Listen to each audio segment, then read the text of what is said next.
बीकानेर की धरती पर आज दिखा वो नजारा जिसने राजस्थान की सियासत में नई हलचल मचा दी। हजारों की भीड़, झंडों की लहर और मंच पर हनुमान बेनीवाल के तेवर, जैसे किसी चेतावनी की नहीं बल्कि बगावत का बिगुल फूंक दिया हो। मौका था राष्ट्रीय लोकतांत्रिक पार्टी के स्थापना दिवस का, जहां बेनीवाल ने एक बार फिर अपना वही पुराना अंदाज दिखाया। तेज, तल्ख और सीधा। बीजेपी हो या कांग्रेस, दोनों पर जमकर बरसे। बेनीवाल बोले, इस प्रदेश की राजनीति को दोनों दलों ने बर्बाद कर दिया है। अब वक्त है किसान और नौजवान की सरकार बनाने का। रैली में बेनीवाल के तेवर कुछ ऐसे थे कि भीड़ बार बार नारे लगाने लगी।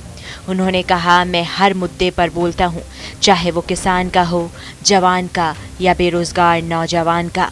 फिर सीधे अग्निवीर भर्ती योजना पर निशाना साधते हुए बोले, जब सरकार ने 75% युवाओं को बाहर का रास्ता दिखाया था, तब मैंने दिल्ली कूच का ऐलान किया था और उस ऐलान के बाद मोदी सरकार को पीछे हटना पड़ा। अब अगर मैंने दोबारा कूच का ऐलान किया तो वो बचे हुए 25% भी हट जाएंगे और भारतीय सेना में फिर से पुरानी भर्तियां शुरू होंगी।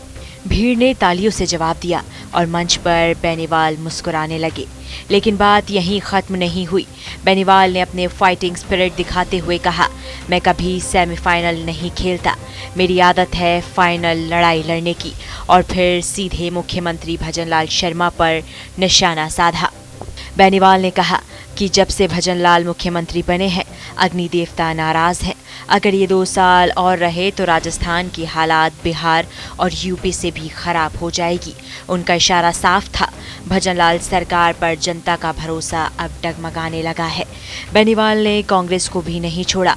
उन्होंने कहा कि इस राज्य में वही अधिकारी फिर से मलाईदार कुर्सियों पर बैठे हैं जो पिछली कांग्रेस सरकार में फोन टैपिंग जैसे घोटालों में शामिल थे। बेनीवाल ने कहा कि हमने सचिन पायलट को मुख्यमंत्री बनाने के लिए समर्थन दिया था, लेकिन उस वक्त भी अफसरशाही ने लोकतंत्र की आवाज दबाने की कोशिश की। बेनीवाल ने अपने पुराने सहयोगियों पर भी कटाक्ष किया। बहुत से नेता आए और मैदान छोड़कर भाग गए, लेकिन हनुमान बेनीवाल पिछले 25 साल से सत्ता को ठोकर मारकर किसान और गरीबों के साथ खड़ा है। उन्होंने कहा, मुझे ना सत्ता खरीद सकती है, ना कोई रोड मेरा रेट तय कर सकती है। अगर मैं कमजोर होता तो अब तक मोदी और अमित शाह की ईडी मेरे घर पहुंच चुकी होती।